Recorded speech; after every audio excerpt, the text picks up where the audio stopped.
அதெல்லாம் முடியாதுங்க, இறங்குங்க இறங்கு, லட்டி எடுத்துட்டாங்க. லட்டி எடுத்து மேல வீச பார்த்தாங்க. அடடா மகமாய் தாயே, மா உன்னுடைய ஊஞ்சல் மேடையில பாடணும்னு ஆசை எனக்கு ரொம்ப நாள் இருந்தது. உன்னை தேடி வந்து நான் அந்த இடத்துல ஏறி அவ்வளவு மக்கள் எதிர நான் கீழே இறங்கிட்டேன், என்னை அசிங்கப்படுத்திட்டியம்மா. இதோட அமாவாசையில உன் முகத்தை நான் பார்க்க மாட்டேன், சத்தியமான உண்மை இது. இதோட அமாவாசைக்கு நான் வரவும் மாட்டேன், உன் முகத்தை பார்க்க மாட்டேன்.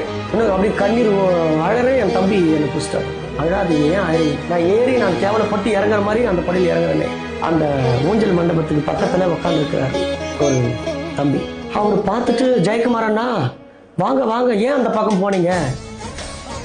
இல்லை இருக்கட்டம்மா. இல்லை நீங்க ஏறுங்க, தூக்குங்க, அவரை தூக்குங்கன்றாங்க. 4-5 பேர் சேர்ந்து என்னை அழுக்கா தூக்கிட்டாங்க மேலே. அவர் என்ன அப்படியே குழந்தைய வாங்குறது அழுக்கா வாங்கி நிற்க வச்சுட்டேன். ஊஞ்சல் மேலே போகிறேன், நீங்கள் வாங்க முதல்ல. அப்புறம் அங்கே இருக்கிற தம்பிங்க எல்லாரும் நீங்கள் வாங்கன்றாங்க. விசில் பறக்குது, கை தட்டுறாங்க, கோஷம் போடுறாங்க. எனக்கு கண்ணீர் தான் வருதா, கண்டிப்பாக பாடுற மாதிரி எனக்கு ஒன்றும் எனக்கு